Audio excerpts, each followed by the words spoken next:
मेरी माताओं से निवेदन है, ये पुरुष का काम कमा कर लाना, तुम्हारे हाथ में देना, अच्छा कमाना, अच्छा खिलाना, अच्छा पहनाना, अच्छा खर्च करना, ये पति का काम होता है। पर बच्चों को अच्छा संस्कार देना ये माता का काम होता है। पिता दिन भर ड्यूटी पर रहता है, पिता दिन भर नौकरी पर रहता है, पिता दिन भर दुकान पर रहता है, पिता दिन भर सर्विस पर लगा रहता है। उसका काम कमा कर लाकर तुम्हारा पेट भरना, तुम्हें अच्छा कपड़े देना, तुम्हें अच्छी एजुकेशन देना, तुम्हारी पढ़ाई के लिए ज्यादा से ज्यादा खर्च कर देना, अच्छे से अच्छा ट्यूशन लगा देना, अच्छे से अच्छे स्कूल में जमा कर देना। तुम्हारे लिए एक पिता नौकरी कर कर, सर्विस कर कर, ड्यूटी कर कर, एक कमा कर, दुकान पर बैठकर, धंधा कर कर, व्यापार कर कर, तुम्हारा पिता तुमको लाकर तुम्हारा पेट भर सकता है, तुम्हारा अच्छा कपड़ा पहना सकता है, तुम्हारे लिए अच्छा मकान बना सकता है, तुम्हारे लिए अच्छा घर बना सकता है, अच्छी गाड़ी ला सकता है। पर उस बच्चे को अच्छा संस्कार देना, नम्रता देना, पिता से सही तरह से बात करना केवल मां ही सिखा सकती है। वो माता का कर्म है कि माता उसको किस तरह से डील कर रही है, माता उसको किस तरह से सिखा रही है। और दिन भर माता अगर मोबाइल पर 24 घंटे लगी रहे तो बच्चे भी मोबाइल पर 24 घंटे लगे रहते हैं। माता को मोबाइल चलाने का भी एक समय रख लेना चाहिए कि मैं रात को 1 घंटा 2 घंटा या सुबह चलाऊंगी, बच्चों पर ध्यान दूंगी। मेरे बच्चे कहाँ जा रहे हैं, क्या कर रहे हैं, बच्चों में क्या हो रहा है, उन बच्चों पर हमारा केंद्र होना चाहिए।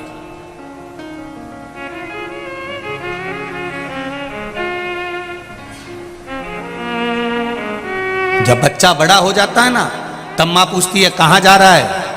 जब बच्चा छोटा रहे तभी बच्चे पर इतना कंट्रोल होना चाहिए कि वो जाए तो बता कर जाए, मम्मी मैं मेरे दोस्त के यहाँ जा रहा हूँ, मेरे को कॉपी लाना है, मम्मी मैं अभी आता हूँ, मम्मी मैं अभी पहुँचा। तब माता के सामने, अब माँ कहे बच्चा बड़ा होने के बाद में पूछे कि कहाँ जा रहा है तो बच्चे को बुरा लगता है फिर, क्योंकि इतने सालों से उसने पूछा ही नहीं था। अब क्यों टोक रही है, अब क्यों बता रही है, अब क्यों बोल रही है। और मान लो तुमसे बच्चा नहीं संभला और इतने में पिता सामने आ गया और पिता ने फिर संभालना चालू करा, तब भी माँ सामने आके खड़ी हो जाती। 9 महीना पेट में रखा है, हाथ मत लगाना मेरे छोरे को। 9 महीना पेट में रखा है, मेरे बेटे को हाथ मत लगाना। बार बार जरा जरा सी बात में मारा मत करा करो, बच्चों को जरा ध्यान रखा करो। तुम जरा जरा सी बात के लिए टोकने लगते हो, मारने लगते हो। कभी 500 का नोट नहीं दिया, कभी 1000 का नोट नहीं दिया, कभी 2000 नहीं दिया, कभी 200 रुपए नहीं दिया। पिता कहता है ये सब कुछ जो कमाया है सब इसी का तो है। अगर आज मैं हाथ से नहीं दे रहा हूं तो बाद में तो मिलेगा ना। कौन सा मैं बांध कर छाती पे रखकर ये सब ले जाऊंगा, और जो मर गए वो कौन सा फ्रिज बांध के ऊपर ले गए, कि एसी बांध कर ले गए, कि अलमारी ले गए। हो सकता है इधर कानपुर वाले ले जाते हो तो बात दूसरी है। कौन मरने पर लेकर चले गया, सब छोड़ा तो यही है। और इतने लोग बैठे हैं, अगर बेटा नहीं भी पूछता है, बच्चे नहीं भी पूछते हैं, इसके बाद अगर कोई कह दे इनसे कि तुम्हारा बेटा तुमसे नहीं पूछता, तुम्हारी बहू तुम्हें नहीं पूछती, तुम्हारे रिश्तेदार तुमसे नहीं पूछते, तुम्हारे परिवार वाले तुम्हें नहीं पूछते, एक काम करो पूरी प्रॉपर्टी उठा के कहीं दान में दे दो, तो भी नहीं देगा। औलाद कितनी भी बुरी हो, बहू कितने भी ताने देती हो, नाते रिश्ते कितने भी बेकार क्यों ना हो, तो भी कोई अपनी प्रॉपर्टी, अपनी जमीन, अपना धन किसी को नहीं देता। भले बहू गाली पर गाली दे तो भी सास मरते समय भी पूरा जेवर उसी को देकर जाती है, क्योंकि वो पाल पोस कर बड़ा करा है उसने। कैसे उसको बिना सामग्री के छोड़ दे। माँ और बाप जैसा तो दुनिया में कोई फरिश्ता होता ही नहीं है, जो देता ही देता है। माता और पिता जैसा कोई संसार में फरिश्ता नहीं हो सकता। दुनिया में सबसे पहला अगर कोई परमात्मा है, दुनिया में सबसे पहला अगर कोई भगवान है, दुनिया में सबसे प्रथम अगर कोई परमात्मा है तो वो मेरे माता पिता हैं।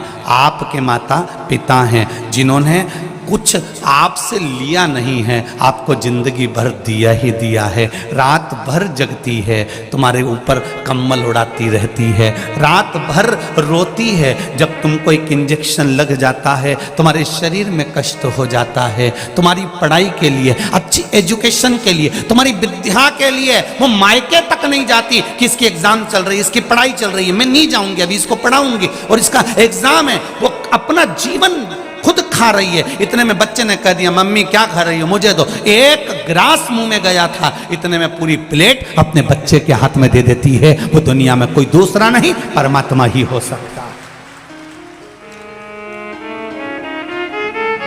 केवल एक परमात्मा।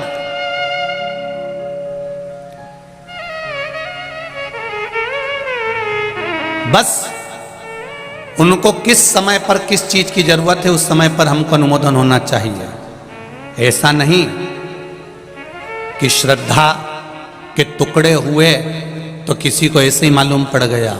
उस बाप के दिल में थोड़ी सी तड़प हुई होगी कि मेरी बेटी इतने दिन से फोन नहीं लगा रही है, बात नहीं कर रही है। बाप का हृदय, माँ का हृदय तड़पा और वो बाप जाकर मालूम करा, तब जाकर प्रशासन को भी मालूम पड़ा कि ऐसा हो गया। ये बाद में मालूम पड़े, उससे अच्छा है अपने बच्चों पर पहले ही संयम धीरे धीरे करना प्रारंभ करो, जिससे कोई दूसरी श्रद्धा के साथ में ऐसा ना हो जाए। अपने को आगे बढ़ना है, थोड़ा सा समय।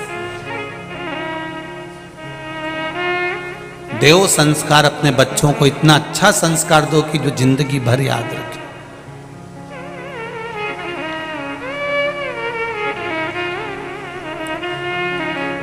मीरा भी अच्छी थी, कर्मा भी अच्छी थी, ध्रुव जी भी अच्छे थे, प्रहलाद भी अच्छे थे,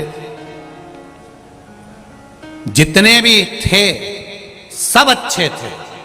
पर संसार के लोगों को अच्छे लोग पसंद कब आते हैं? अच्छे लोग पसंद कब आते हैं? जब हम चले जाते हैं। अब लोग मीराबाई को पूज रहे, अब लोग प्रहलाद को, नामदेव जी को, नरसिंह मेहता को, तुकाराम जी को अब पूछ रहे हैं। जब वो चले गए,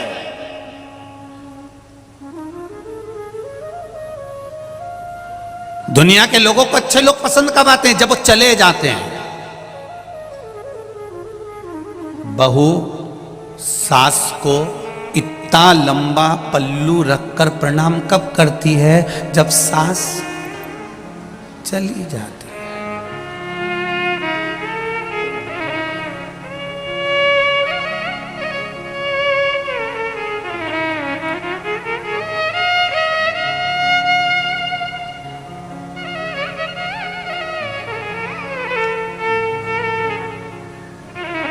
हम जिस कानपुर के आप और हम निवासी रहे हैं, इस कानपुर की प्रथा रही हुई है पुरानी कि माताएं अगर घर से बाहर भी निकलती थी ना, तो एक तन पर अलग से एक सफेद कपड़ा या कोई लुगड़ा ओढ़ कर मुख तक ढाक कर तब निकलती थी।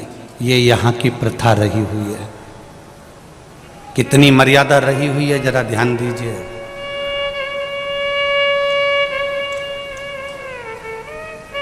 और आज भी वो मर्यादा यहाँ दिख रही है।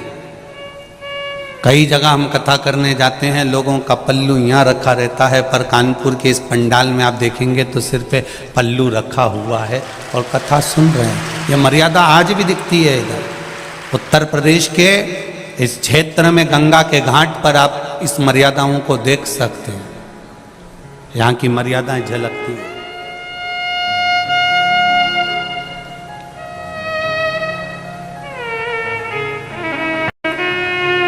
होना चाहिए थोड़ा सा। अपने जीवन का एक आनंद ही दूसरा है, सुख ही दूसरा है। करो। बहुता में हम बहुत नहीं कहते आप लोगों से कि आप बहुत कंट्रोल में रहें, हम तो इतना कहते हैं। वो कोई कह रहा था आज के गुरुजी कि आज कोई कह रहा था वहीं पर सुबह सुबह के टाइम पर, गुरुजी अभी तो शिव पुराण की लहर चल रही है, एक तरफा सियोर वाला महाराज की शिव पुराण की लहर चल रही है। हमने कहा भाई लोगों को गलत फहमी है, ये शिव पुराण की लहर नहीं है, ये शिव पुराण की मेहर है। ये लहर नहीं है जो आज बच्चे बच्चे शंकर जी के मंदिर में जा रहे हैं, एक लोटा जल चढ़ा रहे हैं। घर के बहू और बेटा भी एक शिव जी के मंदिर में जाते हैं, और मेरी माताएं भी अपने पति से भी कहती हैं कि एक लोटा जल चढ़ाना फिर चले जाना दुकान। और कई पुरुषों को हमने देखा है दुकान जाते समय बोतल में पानी भरा हुआ है तो बोतल का पानी ही शिव जी को चढ़ाते हुए निकलते हुए चले जाते हैं। ये लहर नहीं है, ये मेहर है शंकर भगवान की। ये शिव जी ने आशीर्वाद दिया है शिव महापुराण के रूप में। ये भोलेनाथ जी ने तुम्हारा हस्त कमल पकड़ा है इस शिव पुराण के रूप में। ये शिव कृपा है, ये शंकर की उदारता, ये शंकर की दया है, ये करुणा है।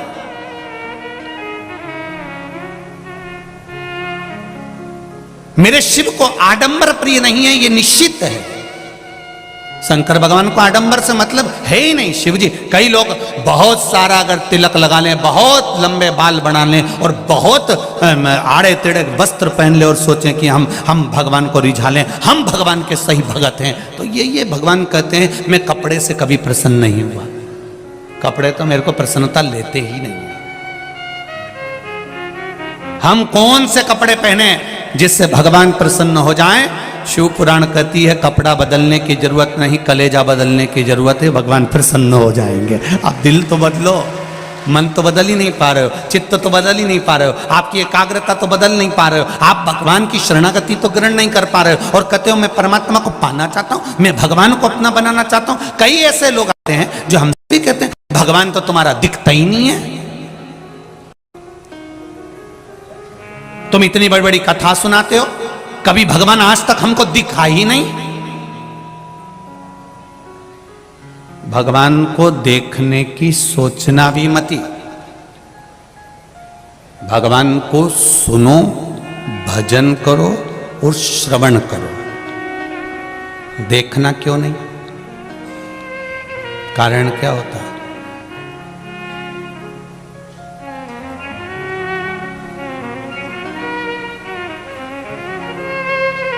जिस छोरी से शादी होने वाली रहती है ना, छोरा उनकी, और जिस छोरी की शादी छोराओं से होने वाली होती है, पहले मन में कितनी उमंगता होती है कि एक बार मैं इसको देखूं, एक बार देखूं, एक बार देखूं। और शादी नहीं हो जब तक तो ललकता रहे कि देखूं, और जब जगदम्बा घर में आ जाए फिर भेरू तेरे को रोज का सिंदूर चढ़ा है, रोज। अब क्या कहता है? मैं तो मर जाऊं तो अच्छा, इससे पीछा छूट जाए तो अच्छा। क्यों? पहले तो तू गा रहा था तुझे ना देखूं तो मुझे चैन आता ही नहीं है। पहले तो तू ही गा रहा था, अब कहां गया? ये संसार है भाई। तुम्हारे पास में जो गाड़ी नहीं होती है, टू व्हीलर, फोर व्हीलर, जो कंपनी की गाड़ी तुम्हारे पास में नहीं है, उसको पाने की ललकता बढ़ती है। बोलो सही है कि गलत है? जब वो गाड़ी तुम्हारे दरवाजे पर आ जाती है तो 2, 4, 8 दिन, 15 दिन, महीने भर के बाद ललकता समाप्त। तुम्हारे पास में जो पर्दे नहीं होते, किसी क्या देखी हो तो ललकता बढ़ जाती, पर्दे आ गए, ललकता समाप्त। फ्रिज नहीं है तो फ्रिज की ललकता बढ़ रही है, फ्रिज लाना, फ्रिज लाना, फ्रिज लाना, फ्रिज घर में आ गया, ललकता समाप्त। लोग कहते हैं कि परमात्मा क्यों नहीं दिखता? शिव महापुराण की कथा कहती है इसीलिए नहीं दिखता क्योंकि वो तुम्हारी ललकता समाप्त नहीं करना चाहता। वो चाहता है तुम्हारा भजन चलता रहे, वो चाहता है तुम्हारा स्मरण चलता रहे, वो चाहता है तुम एक लोटा जल चढ़ाते रहो, वो चाहता है तुम भजन करते रहो, वो चाहता है तुम कीर्तन करते रहो, वो चाहता है तुम राम कृष्ण का स्मरण करते रहो, वो चाहता है तुम शिव मंदिर जाते रहो। अगर एक बार उसने आकर दर्शन दे दिया तो तुम दूसरी बार फिर पाने की ललकता नहीं करोगे। फिर तुम सोचोगे मुझे तो भगवान मिल गया, मुझे तो भगवान मिल गया। लंकाधिपति रावण इसी अहंकार में फूल गया था कि मेरे पास सोने की लंका है, मेरे पास भोलेनाथ जी हैं, मेरे पास सोने की लंका है, मैंने सबको बंदी बना कर रखा है, मेरे पास सारे देवता हैं, मैंने नवग्रह को अपने हाथ से बंधन में बना कर रखा है, इंद्र को तो मैं कोने में रखता हूं, वरुण गरुण सबको मैं कोने में रखता हूं। ये रावण का अभिमान चरम सीमा तक पहुंच चुका था। इसलिए परमात्मा भगवान शिव ने भी रावण से कहा था, रावण तू बार बार मुझसे कहता है कि दर्शन दो दर्शन दो दर्शन दो, मैं तुझे दर्शन नहीं देना चाहता, कहीं तेरी ललकता समाप्त ना हो जाए, मैं तुम्हें हाथ पर उठा लूंगा अगर दर्शन नहीं दोगे तो शिव को दर्शन देना पड़ा। जब दर्शन दे दिया तब रावण सबसे कहता रहा, मैंने शंकर को अपने हाथों पर उठा लिया, शिव जी ने आकर मुझे दर्शन दिया, शंकर मेरे सामने आ गए, ललकता समाप्त हो गई। रावण का अभिमान ऊपर हो गया, अहंकार बढ़ गया, अभिमान बढ़ा और रावण समाप्त हो गया।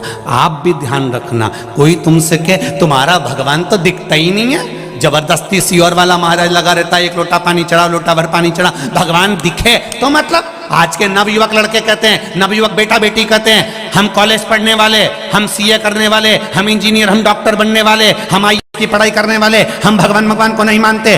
कहाँ है भगवान? भगवान को सामने लाकर खड़ा करो तो उनको समझा देना, भगवान भजने के लिए है, भगवान श्रवण करने के लिए है, पर भगवान देखने के लिए इसलिए नहीं है क्योंकि तुम्हारे भीतर की ललकता ना समाप्त हो।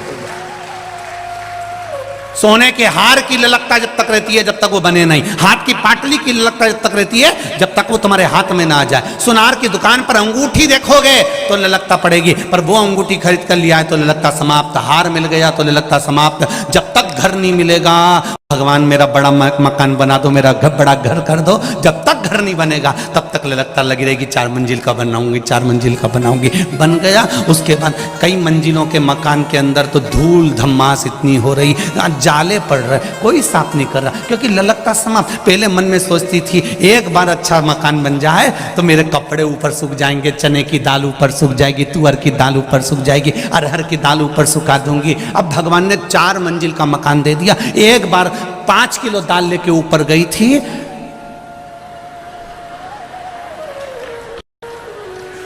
जब नीचे आई दाल खाने के लायक नहीं, इतनी ललकता। गई थी ऊपर, बड़े अरमान से चढ़ी थी, बहुत अरमान से, और बहू से कह के भी गई थी तू भी ले आना थोड़ा सा सामान, कपड़े वपड़े सूखने के ऊपर ले आना। बहू के तुम ही जाओ, मैं नहीं जाऊंगी, नहीं गई। बहुवन बहुत समझदार है, वो कहीं जाए, मैंने कहा डोकरी के चढ़ाई दो।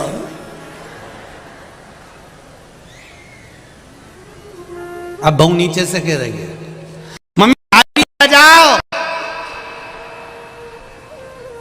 बहू नीचे से आवाज लग रही है मम्मी चाय पीने आ जाओ।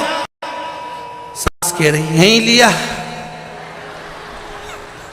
बहू के नहीं जाऊंगी, नहीं जाऊंगी, नहीं गई वो ऊपर।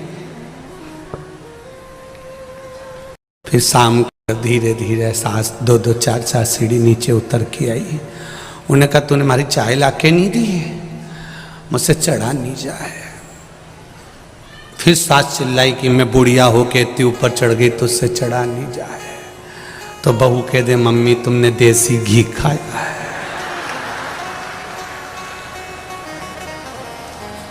तो सास बोली तूने कुछ नहीं खाया।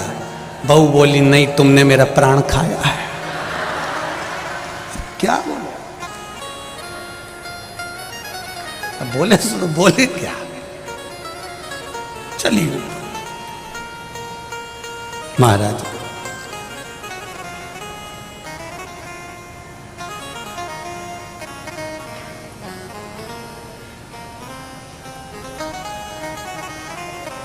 रखो अपने जीवन में एक भगवान दिखेगा नहीं और अपन को उसको देखने की लालसा भी नहीं होनी चाहिए।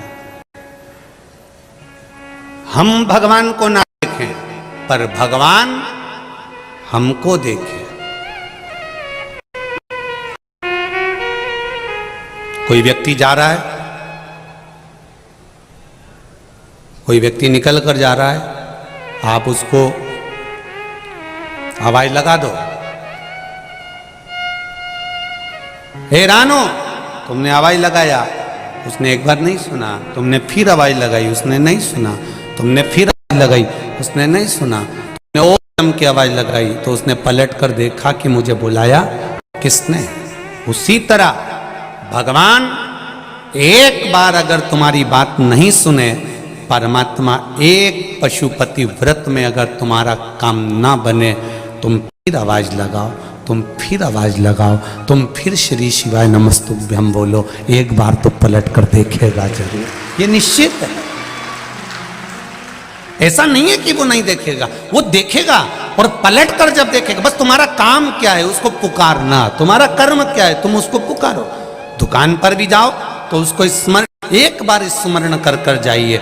अपना रूट थोड़ा सा चेंज करिए, थोड़ा दुकान जाने का मार्ग बदल दो। वैसे भी हमारे यहाँ नियम है कि रोज एक ही रास्ते से दुकान नहीं जाना चाहिए। क्यों? कोई सामान लेकर आ रहे हो, किसी ने ध्यान रख लिया कितनी बजे यहीं से निकलता है, तो उसने उस समय का ध्यान करा। रूट चेंज करो। कभी कभी तुम्हारे मन में ये चेंज हो जाना चाहिए कि मैं रोज दुकान जाता हूँ, बीच में शंकर जी का मंदिर नहीं पड़ता, अब मैं उस मंदिर, उस मार्ग से जाऊंगा जहां पर मेरा महादेव एक झलक दिखा दे, बस उस झलक के सम्मुख से निकल कर जाऊंगा। और मुझे, अगर आप शिव के मंदिर में अंदर भी नहीं जा सकते तो मत जाओ। शंकर के मंदिर में अंदर प्रवेश नहीं कर सकते, मत करो। शिखर का दर्शन कर लो। शिखर भी नहीं देख सकते तो उसके दरवाजे पर थोड़ी सी स्माइल देकर प्रसन्न के साथ में निकल कर चले जाओ। वो भी सोचता रहेगा ये हंस के क्यों गया है। कई लोग कहते हैं ऐसे मुस्कुराने से कुछ होता है क्या? हमने कहा प्रैक्टिकल करके देखो। किसी की दुकान के सामने से निकलना, थोड़ा सा स्माइल दे देना, आधा बापड़ा चिंता में पड़ा रहेगा ये क्यों हंसी थी, क्यों हंस के गया ये। और रोज यही काम करना, उसकी दुकान के सामने से निकलो, निकल वो रात रात भर डिप्रेशन में आ जाएगा, नींद की गोली खाना पड़ेगी। आखिर ये हंसता क्यों? मेरी दुकान के सामने आएगा और हंसेगा, मेरे सामने आएगा और हंसेगी, आखिर कारण क्या है? भगवान के मंदिर के सामने से निकलो तो भी मुसद्दी लाल जैसे मुंह उतार के मत जाना, प्रसन्न में जाना। तो पार्वती भी शिव जी से कहेगी रोज तुम्हारे मंदिर के सामने से मुस्कुरा कर जाता है, इसको बहुत दुख है, इसके बाद भी ये प्रसन्न दिखता है, बहुत कर्जे में डूबा है, बहुत टेंशन में है, बहुत तकलीफ में है, इसके बाद भी क्यों मुस्कुराता है? शंकर जी कहते हैं कोई बात नहीं, सब दूर रोता रहे पर मेरे सामने तो मुस्कुराया है। पार्वती इसके खाते में खुशी दे दे, मुस्कुराहट दे दे, जा दे, इसको प्रसन्नता दे दे पार्वती, इसको स्माइल दे दे पार्वती, ये प्रसन्न रहे जीवन पर्यंत, इसको वो खुशी दे दे।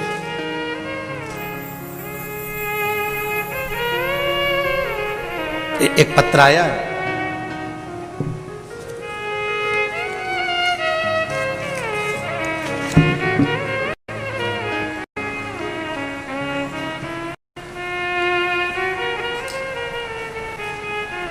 बहुत रंगीन पत्र बनाया रे। मैं विनोद सिंह सिसोदिया, कहीं बैठे हो तो हाथ हिलाइएगा। विनोद सिंह सिसोदिया, अच्छा कहाँ है? दोनों हाथ हिलाइए विनोद जी। ठीक है, दिख गए हो। श्री शिवाय नमस्तुभ्यम, रख लो हाथ नीचे रख लो विनोद जी। ग्राम नगला खान सिंह, पोस्ट मदनपुर, जिला फर्रुखाबाद, उत्तर प्रदेश का रहने वाला हूँ। गुरुजी मैं क्या खान करूँ भगवान देवादिदेव महादेव का। गुरुजी मुझे 2018 में कैंसर रोग हो गया था। मैं और घर वाले बहुत परेशान थे। गुरुजी मैंने 2018 में लखनऊ में इसका ऑपरेशन भी करवा लिया था। गुरुजी मेरी दवा बराबर चलती रही और 4 साल बाद फिर डॉक्टर ने दोबारा ऑपरेशन के लिए बोल दिया। मेरे को कैंसर वापिस हो गया। जितना जल्दी हो सके आप ऑपरेशन करा लीजिए, डॉक्टर ने तारीख दे दी। 20 mm की वापिस गठान हो गई गुरुदेव, तुरंत ऑपरेशन करवाना पड़ेगा, कैंसर ज़्यादा फैलते जा रहा है। गुरुजी मुझे कुछ समझ में नहीं आ रहा था कि मैं क्या करूं। हमने अपने घर वालों को जाकर बताया तो वो लोग भी बहुत परेशान हो गए। गुरुजी फिर मुझे किसी ने बताया कि आप सीहोर जाओ और कुबेरेश्वर धाम पर जाकर, हमने टीवी पर सुना है वहां से रुद्राक्ष लिया। गुरुजी 21 जुलाई दिन गुरुवार को हम सीहोर पहुंचे और वहां पर आपकी शिव पुराण चल रही थी।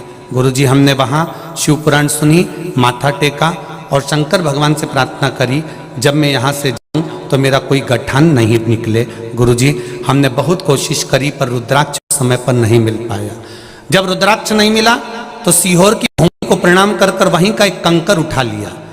आप कहते हो कि कुबेरेश्वर धाम की भूमि पर कंकर शंकर है, हमने उसी कंकर को उठा लाए और हमने वही कंकर लेकर आए और उन्हीं को चढ़ाकर रुद्राक्ष मानकर जल पीना चालू कर दिया। गुरुजी मैं दोबारा से चेकअप के लिए लखनऊ पहुंचा तो डॉक्टरों ने कहा आपके जो गठान 20 mm की थी वो गठान आपके भीतर है ही नहीं, पूरी गठान गल चुकी है, आपका कैंसर ठीक हो चुका है। ये शिव है। मैं विनोद सिंह सिसोदिया। सिसोदिया जी ठीक है अब आप? श्री शिवाय। बैठ जाइए, खुश रहिए, बैठिए। श्री शिवाय नमस्तुभ्यम, हर हर महादेव। बैठिए। अब मेरा कैंसर ठीक हो गया गुरुदेव। बाबा की कृपा इसी को कहते हैं। ये पत्र है, शिव की उदारता, शंकर की करुणा। पर पत्र बड़ा सुंदर बनाया रे सिसोदिया जी, बहुत सुंदर। श्री शिवाय नमस्ते। शिव कृपा होती है। आप उसका गुणगान करिए। फिर निवेदन करूंगा, आप शिव का मंदिर संभालो, आप शिव महापुराण की कथा संभालो, आप टीवी पर सम्मुख में बैठकर आस्था चैनल पर या फेसबुक पर 3 घंटे की कथा संभालो, मेरा महादेव आपको संभाल लेगा, ये निश्चित है। करो भजन उसका, करो स्मरण उसका।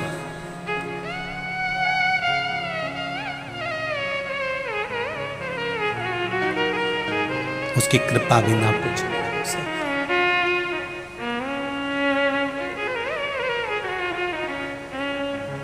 मेरे भोले तेरी नौकरी सबसे बढ़िया है, सबसे नमस्तु श्री शिवाय नमस्तु भोला सब दुख काटो मारा, ओ भोला सब दुख काटो मारा।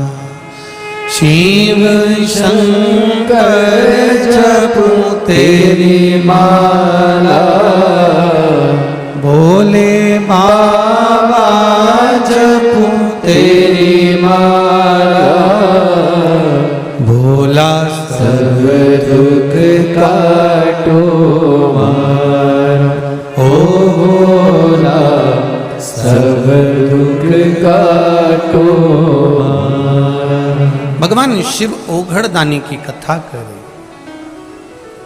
देवऋषि नारद जिनके भीतर भगवान विष्णु की शरणागति की भक्ति प्रबल थी, देवऋषि नारद श्रीमन नारायण श्रीमन नारायण श्रीमन नारायण श्रीमन नारायण हमेशा जपते, प्रत्येक पल।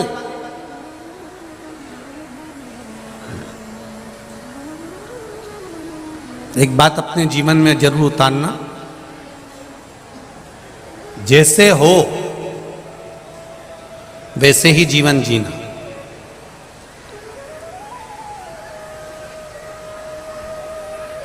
किसी की चमक देखकर अपनी चमक बदलने की कोशिश मत करना।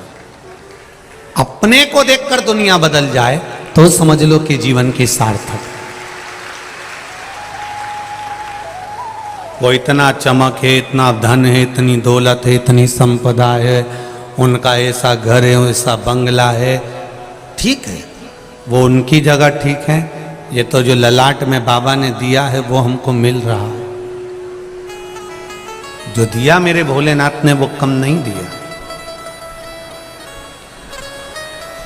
बहुत सारा पैसा दे दे मेरे भोलेनाथ, और साथ में रोग दे दे, बीमारी दे दे, तो कैसा रहेगा? बोलो तो जम के। पैसा किसी काम का है? नहीं। फिर तो 2 रोटी दे, अच्छे से दे, और अपन पेट भर कर वो 2 रोटी आराम से खाएं, और वो खाया हुआ भी हमारा पच जाए, और अपनी जिंदगी खुश होकर जी लें। इससे बढ़कर कोई सुकून नहीं जीवन का, उससे बढ़कर कोई सुकून नहीं है, उससे बढ़कर कोई आनंद नहीं। शिव पुराण कह रही है, देवऋषि नारद के भीतर थोड़ा सा भक्ति है। देवऋषि नारद के भीतर ऐसा नहीं कि भक्ति नहीं है, शंकर जी की परम भक्त हैं, भगवान विष्णु के परम भक्त हैं देवऋषि नारद। दिन भर 24 घंटे नारायण नारायण नारायण नारायण नारायण नारायण करते रहे। ऐसा नहीं है कि भक्ति नहीं है।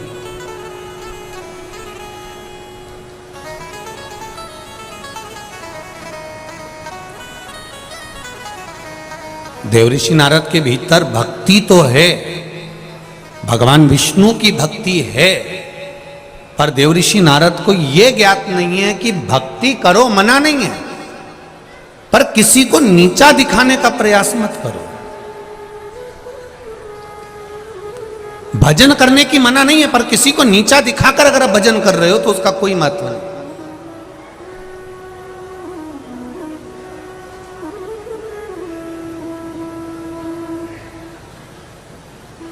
कई बार माताएं शिव जी के मंदिर में रहती हैं, रोज जाती हैं, रोज पूजन करती हैं, और कोई माता कभी कभी आ जाती है शंकर जी के मंदिर में। तो कई माताएं जो रोज वाली हैं ना, वो कहती हैं हम रोज वाले हैं।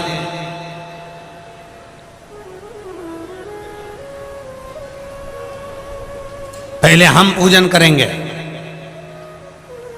ठीक है,